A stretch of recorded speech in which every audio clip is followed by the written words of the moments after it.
시간에 하나님 말씀 함께 나누겠습니다. 에베소서 4장 1절부터 6절까지에 있는 말씀을 함께 나누도록 하겠습니다. 에베소서 4장 1절부터 6절까지 제가 본문 말씀을 읽을 테니까 여러분 눈으로 잘 따라서 읽으시기 바랍니다. 그러므로 주 안에서 갇힌 내가 너희를 권하노니 너희가 부르심을 받은 일에 합당하게 행하여 모든 겸손과 온유로 하고 오래 참음으로 사랑 가운데서 서로 용납하고 평안에 매는 줄로 성령이 하나 되게 하신 것을 힘써 지키라.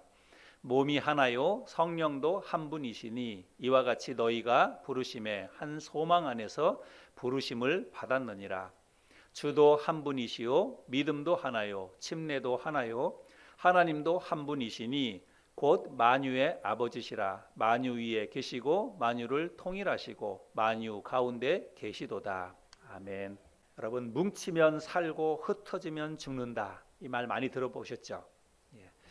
근데 이 말을 제가 찾아보니까 원래는 이제 이솝우화에 나온 그런 말이라고 하는데요. 우리나라에서는 6.25 전쟁 당시에 이승만 대통령이 이 말을 했습니다. 1950년 10월 27일에 평양을 우리나라 국군이 다시 탈환하게 되었는데 그것을 환영하면서 시민 대회를 열었는데 그때 이승만 대통령이 모여있는 군중 앞에서 한 말이 뭉치면 살고 흩어지면 죽는다, 이 말이었다고 합니다.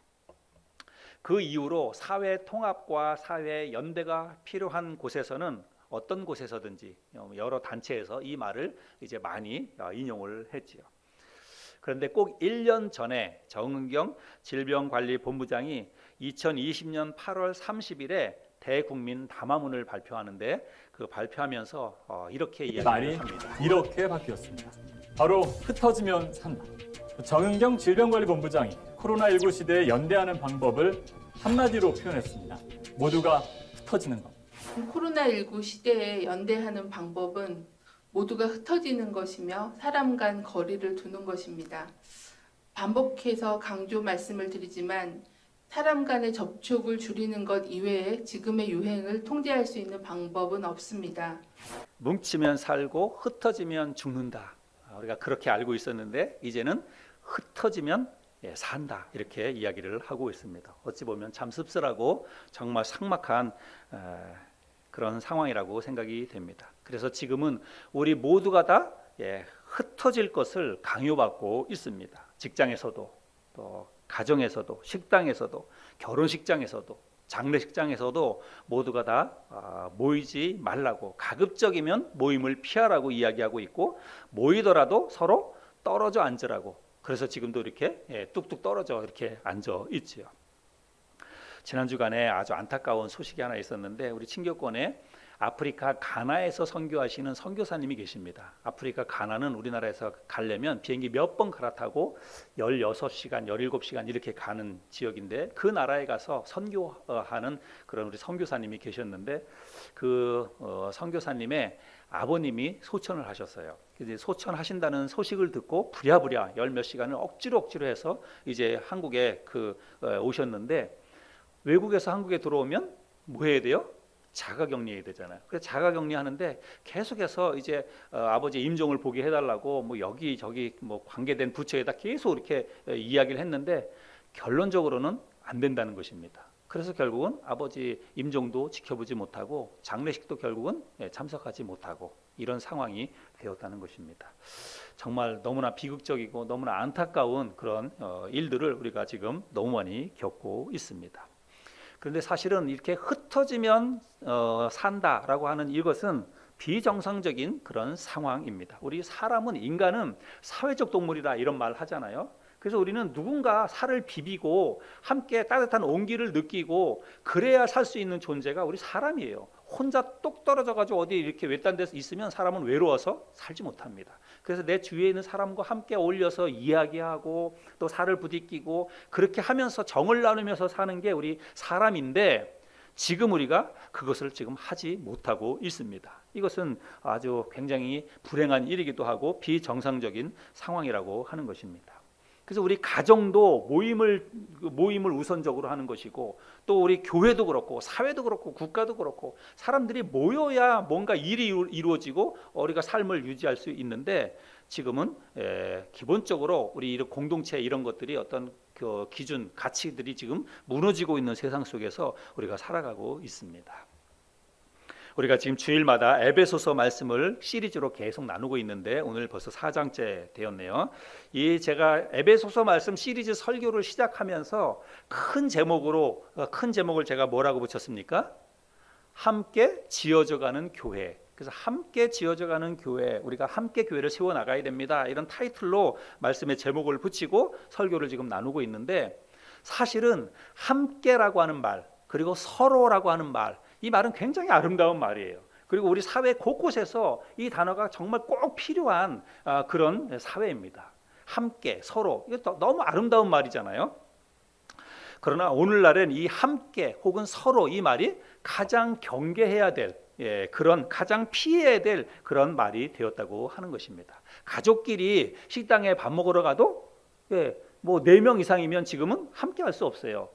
제가 이제 어머니 장례를 치르고 지난주에 우리 형제들이, 저희는 5남매인데 장례를 치르느냐고 뭐 경황이 없었으니까 장례 다 치르고 나서 우리 같이 밥이라도 함께 먹읍시다 해가지고 어머니 사시는 집에 내려가서 우리 같이 이제 밥을 함께 먹었어요. 근데 우리가 5남매고 저희 집사람이 같이 갔어요. 6명. 그리고 우리 하영수 자매가 어린 손주 2을 데리고 왔어요. 그러니까 어쨌거나 사람 숫자가 8명이에요. 식당에 가니까 안 된다는 것이죠. 그래서 이제 처음엔 갈 때마다 8명이 가도 우리 뭐 8명 왔는데 4명씩 따로 앉겠습니다, 이거 안 돼요. 식당이 그걸 알면 안 받아줍니다, 무조건. 근데 이제 그 하영수 자매가 먼저 들어가서 애 데리고 막내 누님하고 넷이 먼저 앉아서 테이블에서 먹고, 우리는 뒤에 나중에 가가지고 나중에 들어가서 옆에 테이블에서 먹는데 서로 아는 척을 안 하는 거예요. 그 꼬맹이 요만한 그 손주들도 그냥 미리 이제 눈치를 줬으니까 애들도 인사도 안 하고 서로 모른 척하고 그냥 이렇게 등 돌려가지고 밥을 먹었어요. 나중에 한참 먹다가 이제 서로 이야기도 하고 뭐 어느 정도 먹으면 뭐라고 하겠어요. 그러니까 지금 이런 상황 속에서 우리가 살아가고 있습니다. 실제로 밥 먹으러 갈 때 4명 이상이면 수도권에서는 들어갈 수가 없어요. 사도 바울은 에베소 교회 성도들을 향해서 성령이 하나 되게 하신 것을 너희가 힘써 지키라, 오늘 본문에서 보면 그렇게 말씀하고 있는데요. 3절 말씀을 볼까요? 평안에 매는 줄로 성령이 하나 되게 하신 것을 힘써 지키라. 이 말은 성령께서 여러분을 그리스도 안에서 하나가 되게 해주셨으니까 그 하나 된 것을 여러분이 힘써서 지켜야 됩니다. 흩어지면 안 됩니다. 나뉘어지면 안 됩니다. 그렇게 지금 이야기를 하고 있는 것이죠. 우리는 이미 에베소 2장에서 에베소 교회 성도들이 복음을 받아들임으로 인해서 그들이 그리스도 안에서 하나가 되었다라고 하는 말씀을 우리가 살펴보았습니다. 에베소서 2장의 말씀을 나눌 때 살펴보았는데 우리 한번 기억을 더듬기 위해서 제가 말씀을 한번 읽어드려 보겠습니다. 에베소서 2장 12절 13절 말씀을 보면, 그때 너희는 그리스도 밖에 있었고 이스라엘 나라 밖의 사람이라, 약속의 언약들에 대하여는 외인이요 세상에서 소망이 없고 하나님도 없는 자이더니 이제는 전에 멀리 있던 너희가 그리스도 예수 안에서 그리스도의 피로 가까워졌느니라. 또 19절부터 22절까지도 보겠습니다. 그러므로 이제부터 너희는 외인도 아니요 나그네도 아니요 오직 성도들과 동일한 시민이요 하나님의 권속이라. 너희는 사도들과 선지자들의 터 위에 세우심을 입은 자라. 그리스도 예수께서 친히 모퉁이 돌이 되셨느니라. 그의 안에서 건물마다 서로 연결하여 주 안에서 성전이 되어가고 너희도 성령 안에서 하나님이 거하실 처소가 되기 위하여 그리스도 예수 안에서 함께 지어져 가느니라. 이 말씀도 읽어보면 여기에 서로 함께 이런 단어가 쓰이고 있죠. 그래서 너희가 그리스도의 복음을 받아들여서 이제 하나님과도 함께 하나가 되었지만 유대인들과도 너희가 이제 하나가 되었다. 그래서 너희들이 이 하나 된 것을 이제 잘 지켜야 된다, 이렇게 말씀을 하고 있는 것이죠. 여러분 오늘날도 마찬가지입니다. 오늘날 이 땅에 사는 사람들도 누구든지 복음을 듣고 예수 그리스도를 마음에 받아들이면 그 순간 하나님과 하나가 되고 그리고 먼저 믿은 그리스도인들과도 하나가 되는 것입니다. 그래서 이제 내가 예수를 믿는 순간 먼저 믿은 그리스도인들과 하나가 돼서 그때부터 뭘 이루는 거냐면 교회를 이루는 거예요. 여러분 교회는 건물이 아닙니다.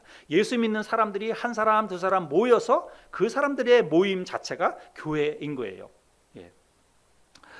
그래서 예수 그리스도의 보혈로 구원받은 이 사람들이 함께 모여서 연합을 이루고 하나됨을 이루고 사랑을 나누고, 여러분 이게 바로 교회라고 하는 것입니다. 그래서 3절에서 성령이 하나 되게 하신 것, 그것을 힘써 지키라고 하는데 말씀하고 있는데, 성령이 하나 되게 하신 것은 그게 무엇이냐면 그리스도 안에서 연합, 사랑, 하나됨, 이것을 말하는 것이기도 하지만 또 한편으로는 교회 그 자체를 말하는 것이기도 합니다. 그래서 성령이 하나 되게 하신 것을 너희가 힘써 지키라 이렇게 말할 때 이거는 두 가지 의미를 가지고 있다는 거예요. 교회가 하나 된 것, 그 연합, 사랑, 끈끈함, 이것을 깨트리지 않도록 너희가 굳게 지켜라 이런 말도 되기도 하고, 교회 자체를 지켜라 이런 말이 되기도 한다는 것입니다. 예수 그리스도의 보혈로 말미암아서 구원받은 사람들은 모두가 다 같은 성령을 받습니다. 그리고 같은 한 하나님을 섬깁니다. 그런 사람들의 모임이 바로 교회라는 것이죠. 오늘 본문에서도 이야기하고 있는데 4절부터 6절까지의 말씀을 한번 보겠습니다. 몸이 하나요 성령도 한 분이시니 이와 같이 너희가 부르심에 한 소망 안에서 부르심을 받았느니라. 주도 한 분이시요 믿음도 하나요 침례도 하나요 하나님도 한 분이시니 곧 만유의 아버지시라. 만유 위에 계시고 만유를 통일하시고 만유 가운데 계시도다. 그래서 한 성령을 받은 사람들이 한 하나님을 섬기는 공동체, 이게 바로 교회라고 말하고 있습니다. 그래서 사도 바울이 여기서 이제 성령이 하나 되게 하신 것을 너희가 힘써 지키라. 오늘 본문 말씀은 이제 핵심이 그거예요. 성령이 하나 되게 하신 것을 너희가 힘써 지키라 이렇게 말씀하고 있습니다. 그래서 우리가 이거 힘써 지켜야 되는데 두 가지 것을 우리가 힘써 지켜야 된다라고 말하고 있는 것입니다. 하나는 교회의 연합, 그거를 깨트리지 않기 위해서 힘써야 되고, 또 하나는 교회 자체, 교회를 잘 지켜야 된다 그렇게 말하고 있는 것입니다. 그러면 우리가 어떻게 해야 이 하나된 것을 지킬 수 있을까? 교회의 하나됨을 지키기 위해서, 그리고 예수 그리스도의 보혈로 세워주신 이 하나님의 교회를 우리가 이 땅에서 굳게 지키기 위해서는 어떻게 해야 될까? 해답은 오늘 본문 말씀 1절, 2절에 그 해답이 있습니다. 우리 1절, 2절 말씀을 볼까요? 같이 한번 우리 한 목소리로 한번 읽어보겠습니다. 1절, 2절 시작. 그러므로 주 안에서 갇힌 내가 너희를 권하노니 너희가 부르심을 받은 일에 합당하게 행하여 모든 겸손과 온유로 하고 오래 참음으로 사랑 가운데서 서로 용납하고. 사도 바울은 오늘 1절 말씀해 보니까 그리스도 안에서 내가 갇힌 내가 이렇게 말하고 있죠. 사도 바울은 복음을 전하다가 로마의 감옥에 갇혀 있습니다. 그래서 로마 감옥에 갇힌 상태에서 지금 이 에베소 교회 성도들에게 쓴 편지가 에베소서라고 말씀을 드렸죠. 그래서 이 복음을 전하다가 갇혀 있는 이 사도 바울이 에베소 교회 성도들을 향해서 뭐라고 얘기합니까? 에베소 교회 성도 여러분은 성령이 하나 되게 하신 것을 힘써서 지키십시오. 그것이 곧 부르심을 받은 일에 합당하게 행하는 것입니다. 이렇게 이야기를 합니다. 그래서 너희가 하나님의 자녀로 부르심을 받았는데 그 부르심을 받은 일에 합당하게 행하는 것이 바로 주님의 몸된 교회를 힘써서 지키는 것입니다 라고 이야기합니다. 그렇게 말씀하면서 구체적인 행동 지침을 이야기하고 있는데, 어떻게 해야 그 교회의 하나됨을 지킬 수 있느냐? 모든 겸손과 온유로 하고 오래 참음으로 사랑 가운데서 서로 용납하라고 말하고 있습니다. 2절에서 그렇게 이야기하고 있죠. 그래서 교회의 하나됨, 교회의 연합 혹은 주님의 몸된 교회 그 자체를 지키기 위해서는 우리가 어떻게 해야 되냐면, 교회를 이루고 있는 성도들이 뭐 해야 되냐면 항상 겸손과 온유한 마음을 가지고 오래 참음으로 사랑 가운데서 서로 용납해야 된다는 것입니다. 그래야 교회의 연합을 깨트리지 않을 수 있고 교회 자체를 우리가 흩어지지 않도록, 교회가 무너지지 않도록 지킬 수 있다라고 하는 것입니다. 오늘 2절 이 본문 말씀을 우리가 표준 세번역 성경으로 한번 좀 읽어보겠습니다. 앞에 자막을 한번 보실까요? 2절 말씀에 언제나 겸손함과 온유함을 지니십시오. 사랑으로 서로 용납하면서 오래 참으십시오. 그래야 교회를 지킨다는 거예요. 그래야 교회의 연합이 무너지지 않는다는 것입니다. 그래서 교회에 있는 성도들이 다 한결같이 이 2절에 있는 말씀을 마음속에 잘 새기고 이거를 교회 안에서 실천하면 그런 교회는 무너지지 않는다는 것입니다. 교회가 튼튼하게 연합이 깨지지 않고 지켜질 수 있다라고 하는 것입니다. 근데 여러분 한번 잘 생각해 보세요. 항상 겸손하고 온유한 마음을 지니는 거, 여러분 이게 쉬운 일인가요? 진짜 내 마음에 겸손하고 그리고 온유하고 이런 마음을 가지고 사람들이 나에게 어떤 말을 하든지 어떤 행동을 하든지 항상 내가 온유한 마음으로 겸손한 마음으로 그리고 서로 용납하면서 내가 먼저 그 사람을 용서해주고, 여러분 이게 쉬운 일이에요? 어려운 일이에요? 예, 어려운 일입니다. 예, 목사인 저도 이게 좀 어려운 일이에요. 가끔씩 한 번씩 속에서 이렇게 막 올라올 때도 있고 그렇습니다. 그래서 정말 힘들고 어려운 일이에요. 뭐 우리가 한 교회 안에서 뭐 눈에는 눈, 이에는 이 그렇게까지는 안 한다 할지라도 교회의 연합을 깨트리지 않기 위해서는 항상 온유함과 겸손한 마음을 품어야 되고 그리스도의 사랑으로 서로 용납하고 또 용서하고 이것을 우리가 실천해야 교회를 지키는데 여러분 이게 참 쉽지 않다는 것입니다. 우리 모두에게도 참 자존심도 있고 그렇죠. 또 삶의 환경도 다 다르고 그렇기 때문에 이렇게 지키는 게 이것을 실천하는 게 참 쉽지 않습니다. 그래서 사도 바울이 뭐라고 얘기하냐면 너희가 성령이 하나 되게 하신 것을 뭐라고요? 힘써 지키라 이렇게 이야기하고 있는 거예요. 이게 쉬운 일이 아니기 때문에 힘써 지키라 이렇게 이야기하고 있습니다. 힘써 지키라 이 말은 뭐예요? 이거를 지키기 위해서 무진장 애를 써야 된다는 것입니다. 정말 내 가슴이 다 없어지고 정말 속이 문드러져도 교회를 지키기 위해서, 교회의 연합을 깨트리지 않기 위해서는요 정말 힘써서 지키는 무진장한 노력을 우리가 해야만 된다는 것입니다. 그래야 교회가 지켜진다라고 이야기하고 있습니다. 지금 많은 목사님들이 이 코로나 이 시대를 맞이해서 코로나 지금 겪고 있죠. 언제 끝날지 모릅니다. 그런데 지금 이 코로나보다 더 걱정되는 것은 코로나 이후를 지금 더 걱정을 하고 있습니다. 솔직히 저도 그런 내심 그런 걱정이 들기도 하고 그렇습니다. 코로나 이거는 모르겠어요. 뭐 언젠가는 지나가겠지. 어떤 형태가 됐든지. 그런데 이 코로나가 가져온 우리 사회의 위기의식은 뭐냐면 사람들의 의식이 바뀌었다는 것입니다. 사람들의 생각이 바뀌었어요. 왜 안 그렇겠어요? 2년 넘게 우리가 이런 일들을 생전 겪어보지도 않은 일을 2년 넘게 겪고 있으니까 당연히 우리의 생각이 바뀌게 되겠죠.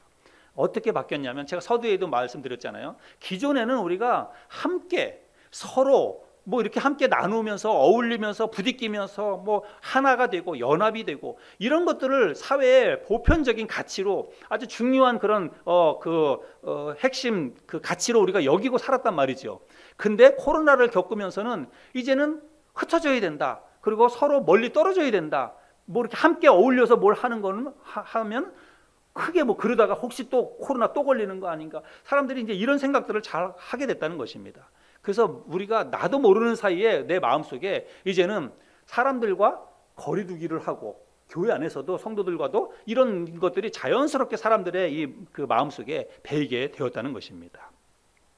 그런데 가만히 생각해 보면 교회는요, 교회 자체는 태생적으로 그렇게 할 수 없는 이 공동체라고 하는 거예요. 교회 자체는 모이면 살고 흩어지면 죽는 데가 바로 교회예요. 물론 다른 뭐 여러 단체들도 그렇겠지만 특별히 교회라고 하는 것은 더더군다나 그렇습니다. 그래서 저는 오늘 함께 나누는 이 말씀, 성령이 하나 되게 하신 것을 힘써 지키라고 하는 이 말씀이 어쩌면 오늘날 이 시대에 이 땅에 있는 모든 교회를 향해서 주시는 그런 하나님의 말씀이 아닌가 이런 생각을 하게 됩니다. 여러분, 제가 성령이 하나 되게 하신 것, 사도 바울이 지금 성령이 하나 되게 하신 것을 너희가 힘써 지키라 라고 말하고 있는데, 제가 성령이 하나 되게 하신 것을 뭐라고 말씀드렸냐면 이걸 두 가지로 제가 말씀을 드렸잖아요. 성령이 하나 되게 하신 것이 무엇이냐? 두 가지.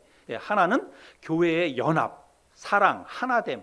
그래서 교회가 끈끈하게 하나 된 것을 깨트리면 안 된다 이렇게 이야기하는 것이고, 또 하나는 교회 그 자체라고 제가 말씀을 드렸지요.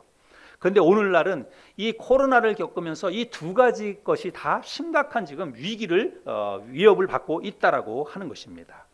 먼저 우리 교회부터 한번 생각해 볼까요? 교회.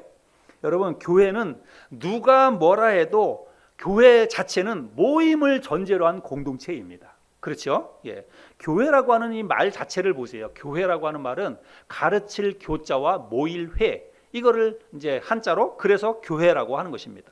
여러분, 교회를 모이지 않고, 예, 그리고 뭐 어떤 만나지 않고, 사람들이 만나지 않고 모이지 않고 어떻게 말씀을 가르치겠어요? 사람을 내 앞에 두지 않고 어떻게 말씀을 가르칠 수 있겠어요? 사람을 만나지 않고 우리가 어떻게 복음을 전할 수가 있겠습니까? 그래서 교회는 기본적으로, 교회는 어떤 단체냐면, 교회는 모임을 중심으로 해서 이루어지는 단체, 모임을 중심으로 해서부터 시작이 되고, 또 그 모임이 잘 돼야 교회가 부흥하고 성장해 가고 이렇게 되는 단체가 바로 교회라고 하는 것입니다. 그런데 우리가 코로나를 겪으면서 정상적으로 모임을 가질 수 없게 됐습니다. 벌써 2년이 지나가고 있죠.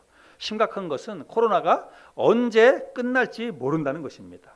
그래서 우리는 처음에는 이렇게 코로나 겪으면서 이제 백신을 맞으면 집단 면역이 올 11월 달쯤 되면 집단 면역이 이루어지게 될 것이고, 그러면 이제 코로나 종식이 될 것이다, 이런 기대감을 가졌는데, 이번에 델타 변이 바이러스가 등장하면서 이제는 세계적인 전문가들이 다 집단 면역이라고 하는 것은 일어날 수 없다 이렇게 이야기합니다. 코로나가 종식되는 일은 이제는 불가능하다 이렇게 이야기합니다. 그래서 앞으로는 이제 코로나를 어떻게 대비를 해야 되냐면, 아주 중증 환자들을 중심으로 해서 병상도 그렇고 입원도 그렇고 그런 사람들 중심으로 해서 이제 이렇게 해야 되고, 지금은 우리가 백신을 맞는 거는 이건 예방 주사예요. 그죠? 예방 주사인데 이 코로나와 연관돼 가지고 빨리 뭐가 개발돼야 되냐면 치료제가 개발돼야 된다고 합니다. 그래서 지금 부랴부랴 지금 치료제를 개발하고 있어요. 그래서 이제 코로나가 앞으로는 어떤 형태로 가게 되냐면, 코로나 걸릴 수 있습니다. 그런데 백신 2번 이상 맞으면 그냥 우리가 감기 걸려서 감기 앓고 지나가는 것처럼 그렇게 지나간다는 거예요. 근데 이제 어떤 사람 기저질환이 있는 그런 사람들은 2번 맞아도 좀 힘들 수 있다는 거죠. 그런 사람들을 대상으로 해서 치료제를 개발해서 우리가 감기 심하게 걸리면, 어떤 사람은 감기 걸려도 그냥 집에서 그냥 며칠 지나고 나서 낫는 사람도 있는데, 어떤 사람은 병원에 와서 주사 맞지 않고 약 먹지 않으면 감기 안 나는 사람이 있어요. 오래 가는 사람. 그런 사람들은 와서 주사도 맞고 약도 먹는 거예요. 코로나도 그와 같이 된다는 것입니다. 근데 그 말이 맞을 것 같아요. 그래서 우리가 이제부터는 코로나에 대해서 너무 막 두려움을 갖기보다는 이제 백신 한 2번 다 맞고 나면 그 다음서부터는 일상생활을 해야 됩니다. 언제까지 우리가 이렇게 할 수는 없어요. 그래서 일상생활을 하면서 코로나 걸리면 그러면 병원에 와서 그냥 또 치료제 주사 맞고 그렇게 해가지고 또 지나가고 이제 이렇게 된다는 것입니다. 근데 문제는 뭐냐면, 우리가 이 코로나를 겪으면서 사람들의 생각이 달라졌다는 것, 이게 참 무섭다는 것입니다. 그냥 질병 자체, 코로나 자체는 우리의 인간의 힘과 노력으로 이게 이겨낼 수도 있습니다. 지금 많은 노력들을 하고 있기 때문에 그래요. 그래서 진짜 우리가 백신 맞고 치료제 이렇게 하면 그냥 코로나에 대해서 그냥 우리가 지금과 같은 이런 어떤 두려움과 또 문제의식을 가지고 이렇게 하지 않아도 그냥 자연스럽게 그냥 위드 코로나, 그래서 코로나와 함께 살아가는 그런 상황이 될 것입니다. 그런데 정말 문제는 뭐냐면, 코로나를 겪으면서 사람들의 이 정신, 의식, 생각이 달라지게 되었다는 것입니다. 특별히 교회에 대해서, 교회는 아까도 얘기한 것처럼 모임을 중시하는 곳이잖아요. 그래서 교회는 모여야 예배도 되고 성경 공부도 이루어지고 또 교회 사역들이 이루어지는데, 사람들이, 믿지 않는 사람들이 교회는 이제 가면 안 되는 곳으로 이렇게 많이 생각을 하고 있다는 것입니다. 코로나를 겪으면서. 그래서 교회에 가면 코로나 걸리는 것처럼, 또 앞으로 어떤 질병, 코로나가 지나고 나도 또 다른 어떤 질병이 또 걸릴지 모르겠다, 사람들이 이런 생각들을 은연중에 사람들이 교회를 향해서 갖게 되었다는 것입니다. 그런데 실제적으로 물론 초창기에는 신천지 2단 그 집단에서 코로나가 많이 나왔지만, 그 이후로 여러 단체에서 여러 곳에서 코로나가 많이 발생이 됐지만, 엄밀하게 따져서 보면 교회 자체, 교회 예배를 드리는 그 교회 예배당 안에서 코로나가 확산되고 막 번져간 것은 거의 없답니다. 거의 뭐 1몇 %인가 그 정도밖에 안 된다 그래요. 그런데 사람들이 교회 하면 일단 코로나 이거 생각하고 교회 가면 코로나 걸리는 것처럼 막 이렇게 생각하게 되었다는 게 너무 안타까운 일이죠.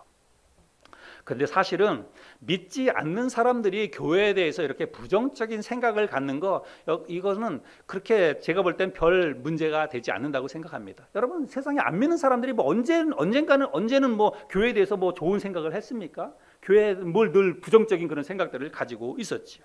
근데 정말 문제는 뭐냐면 교회 안에 있는 성도들이 더 문제라고 하는 것입니다. 교회들마다 지금 많이 교회에서 이탈되고 있는 사람들이 많이 있습니다. 특별히 젊은 사람들 중에서 교회 와서 그동안에는 뭐 예배도 드리고 교회도 참석하고 주일날이면 꼭 교회 가고 그랬던 사람들 중에서 많은 사람들이 교회를 지금 떠나고 있는 그런 상황이라고 하는 것입니다. 그래서 여론을 내서 조사해서 그런 사람들 조사해서 코로나가 끝나면 다시 교회로 돌아가겠습니까? 이런 질문을 하면 많은 사람들이 코로나가 끝나도 나는 이제 교회 나가지 않을 것입니다. 이렇게 대답하는 사람들이 많다는 것입니다. 그래서 목사님들이 이런 것 때문에 마음속에 굉장히 이제 불안한 감 그리고 염려, 걱정들이 된다는 것입니다. 야, 이거 코로나 다 끝나도 우리 교회 성도들 누구누구 사람들 안 나오면 어떡하지? 이제 교회를 계속해서 안 나오면 어떡하지? 이런 걱정들이 은근히 든다는 것입니다. 목회자의 입장에서는 성도들이 그런 생각을 가질까 봐 사실은 마음에 염려가 되는 것이죠. 성령이 오늘 사도 바울이 성령이 하나 되게 하신 것을 힘써 지키라 이렇게 말하고 있는데 그리스도의 보혈로 세워주신 이 교회를 힘써 지키기 위해서는 여러분 뭘 해야 되냐면 모이기를 힘써야 돼요. 모이기를 힘써야 교회를 그걸 지키는 것입니다. 너희가 성령이 하나 되게 하신 그 교회를 지키라, 힘써 지키라라고 말하고 있는데 교회를 힘써서 지키려면 여러분 어떻게 해야 되겠습니까? 성도들이 모여야 돼요. 모이지 않으면 여러분 교회 사람들이 성도들이 나오지 않는다면 여러분 교회가 어떻게 존재할 수 있겠습니까? 교회가 어떻게 교회를 유지해 갈 수가 있겠습니까? 그래서 성령이 하나 되게 하신 것을 힘써 지키라 이 말은 모이기를 힘쓰라 이렇게 우리가 해석해서 이 말을 적용할 수가 있다는 것입니다. 물론 여러분 오해 없으시길 바랍니다. 제가 모이기를 힘써야 됩니다 이렇게 말해서 방역 지침도 무시하고 우리가 무조건 그냥 다 모여라 제가 지금까지 한 번도 그렇게 이야기한 적도 없고 저는 그렇게 생각하지 않습니다. 방역 지침을 다 지키고 따라야 돼요. 그 범위 안에서 물론 정부에서 내놓는 그런 방역 지침이 사실은 교회에 대해서 조금 불합리한 것들이 사실은 많이 있습니다. 뭐 우리 교회 같은 경우는 뭐 작으니까 별로 상관없어요. 우리 교회는 이제 100명 미만 교회는 지금 10명까지 가능하거든요. 그래서 우리 교회는 10명까지 모여서 예배드릴 수 있습니다. 그런데 대형 교회들 뭐 3,000명, 5,000명 뭐 큰 교회들 10,000명 넘는 교회도 있는데 그런 교회도 지난주까지는 19명만 모이라는 거예요. 뭐 작은 교회도 19명, 큰 교회 그 대형 교회도 19명. 근데 이제 뭐 행정 소송을 내고 그래 가지고 그게 조금 이제 바뀌었는데 지금은 99명까지. 예. 그래서 우리나라에 있는 그 어떤 교회도 아무리 큰 교회도 99명까지 밖에는 모일 수 없습니다. 근데 제가 어머니 장례식을 치를 때 보니까 장례식은 우리 요 예배당 요거보다도 작아요. 이제 그 장례식장인데 그 장례식장에도 49명까지는 모일 수가 있어요. 근데 요만한 공간에 장례식장에 49명까지 모이게 하는데 뭐 3,4천 명, 5천 명 모이는 교회도 19명 모이라고 하면 이거는 불합리한 거죠. 그래서 하여간 이런 거 저런 거를 물론 뭐 정부 당국에서 고민이 많이 있고 그렇겠지만 어찌 됐든지 간에 저는 제 생각에는 일단 정부에서 뭐라고 지침을 내면 그건 그대로 따라야 된다고 생각을 합니다. 불합리하더라도 부당하더라도 교회가 부당하다고 막 그걸 법을 어기면 또 안 되는 거죠. 그래서 하여간 부당하더라도 그냥 정해진 그 규범 안에서 지키면 됩니다. 근데 중요한 거는 뭐냐면요. 우리 몸은 비록 그런 어떤 방역 지침 때문에 예배당에 못 나올 수 있어요. 중요한 거는 마음이에요. 마음.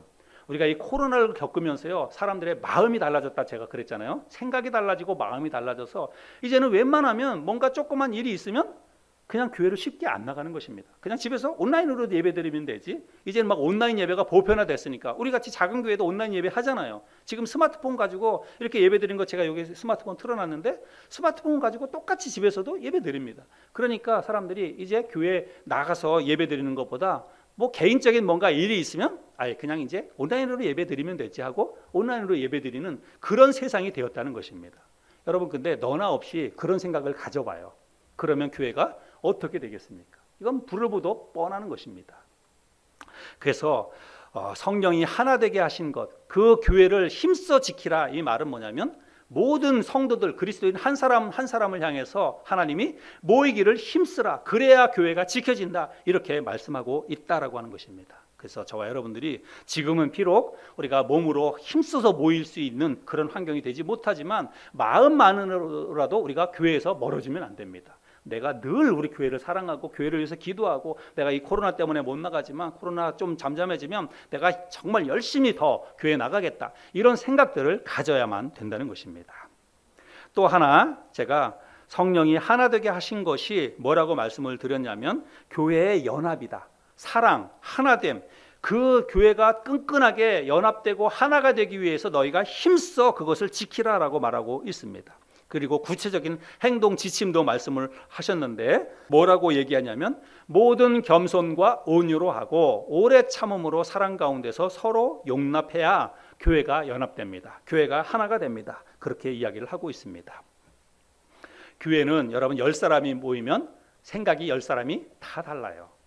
말하는 것도 다 다르고 행동하는 것도 다 다릅니다. 그런데 여러분 교회 안에서 나와 생각하는 게 다르고 나와 말하는 게 다르고 그리고 행동하는 게 다르다 할지라도 여러분 그거를 인정해 줄 수 있는 곳이 교회입니다. 그거를 인정해 주는 곳, 다 받아주는 곳이 바로 교회예요. 그래 그것을 못 받아주면 교회는 사랑의 공동체가 아니지요. 여러분 우리 자신을 생각해 보세요. 내가 하나님께서 나를 받아주셨기 때문에 내가 하나님의 자녀가 되었습니다. 내가 뭐 그만큼 인격적으로 훌륭합니까? 내가 그만큼 뭐 믿음이 뛰어납니까? 그러지 못해도 하나님이 나를 당신의 자녀로, 사랑스러운 하나님의 자녀로 받아주셨잖아요. 마찬가지로 교회 안에 우리가 함께 신앙생활하고 있는 형제, 자매, 그 사람이 어떤 삶을 살든지 혹은 나에게 대해서 어떻게 행동을 하든지 그냥 눈 째리고 내가 저 사람하고는 말도 안 해, 상대도 안 해, 교회 가도 내가 저 사람하고는 내가 같이 안 해, 여러분 이러면 안 됩니다. 그거는 그냥 세상에서는 그럴지 몰라요. 그러나 하나님의 교회 안에서는 그러면 안 됩니다. 교회는 정말 남녀노소, 빈부, 귀천, 뭐 학벌, 뭐 학연, 지원 다 떠나서 그 모든 것들에 있어서 차별이 있으면 안 되는 곳이 교회입니다. 온유한 마음과 겸손한 마음을 가지고 서로 사랑하고 서로 용납해주고 그럴 때 교회가 하나가 된다라고 하는 것입니다. 저 여러분들이 그 하나됨을 지키기 위해서 힘쓸 수 있는 우리 모두가 되었으면 좋겠습니다. 빌립보서 2장에서 사도 바울이 그렇게 이야기하고 있습니다. 빌립보서 2장 1절부터 3절 말씀해 보면 그러므로 그리스도 안에서 무슨 권면이나 사랑의 무슨 위로나 성령의 무슨 교제나 긍휼이나 자비가 있거든. 이건 우리가 교회 안에서 하는 행동들이잖아요. 권면하고 사랑하고 위로하고 뭐 이런 일들을 할 때에 어떻게 해야 되냐면 마음을 같이하여 같은 사랑을 가지고 뜻을 합하며 한 마음을 품어 아무 일에든지 다툼이나 허용으로 하지 말고 오직 겸손한 마음으로 각각 자기보다 남을 낮게 여기고, 이렇게 이야기하고 있습니다. 사도 바울이 말씀하는 것처럼 이렇게 해야 돼요. 이렇게 해야만 교회는 교회다워지고 그리고 교회가 사랑으로 하나가 될 수 있다는 것입니다. 목회자도 마찬가지고 성도들도 마찬가지고 이 말씀을 실천하지 않으면 교회는 뿔뿔이 흩어지는 것입니다. 교회는 나눠지는 게 되어 있습니다. 그래서 저와 여러분 모두가 다 더 겸손하고 더 온유하고 더 사랑 가운데서 서로 용납하고 서로 하나가 되기 위해서 오래 참고 사랑으로 그렇게 하나가 되기 위해서 힘쓸 때에 교회는 튼튼하게 자라갈 수 있게 될 줄로 믿습니다. 그렇게 할 수 있는 저와 여러분들이 될 수 있기를 바랍니다. 오늘은 성령이 하나 되게 하신 것을 힘써 지키라는 말씀을 우리가 함께 나눴습니다. 지금은 시대가 비록 또 상황이 비록 교회의 모임과 교회의 연합을 힘들게 하고 있는 그런 세상 속에서 우리가 지금 살아가고 있습니다. 그러나 여러분 시대나 상황이 그렇다 할지라도 우리가 오히려 이럴 때 더 하나님 말씀 붙잡고 더 모이기를 힘쓰고 몸은 어쩔 수 없더라도 정말 마음만이라도 더 교회와 연합하고 더 성도들을 더 끔찍이 더 생각하고 위에서 더 기도하고 이런 노력들을 우리가 더 기울여야 된다고 믿습니다. 그럴 때 교회가 든든하게 잘 세워질 수 있다고 믿습니다. 교회 성도 한 사람 한 사람을 여러분 우리 정말 귀하게 여길 수 있기를 바랍니다. 성도가 없으면, 내 주위에 어떤 자매님, 어떤 형제님 없으면 우리 교회는 존재할 수 없어요. 교회 자체가 존재할 수가 없는 것입니다. 그래서 때로는 실수를 하기도 하고, 또 때로는 내 마음에 들지 않기도 하고, 말하는 게 너무 얄밉고 꼴보기 싫고 그럴 수 있어요. 그러나 그럼에도 불구하고 그리스도 안에서 내 형제다, 하나님이 나와 함께 교회를 이루도록 붙여주신 소중한 사람이다, 이런 생각을 가지고 나와 다르다고 해서 틀린 게 아니에요. 다른 것은 그냥 다른 거예요. 뭐 그 사람이 볼 때 나는 뭐 다 완벽하겠습니까? 그 사람이 볼 때도 나도 꼴보기 싫은 게 있고 나도 미운 게 분명히 있을 거예요. 그렇지만 그 모든 것들을 뛰어넘어서 우리가 서로 용납하고 받아주고 인정해주고 그럴 수 있어야 된다는 것입니다. 그런 노력을 기울일 때 바로 하나님의 교회가 든든히 세워지게 된다는 것입니다. 저와 여러분들이 오늘 이 말씀을 잘 기억하고 우리 교회를 힘써 지키기 위해서 힘쓰는 저와 여러분들이 될 수 있기를 바랍니다.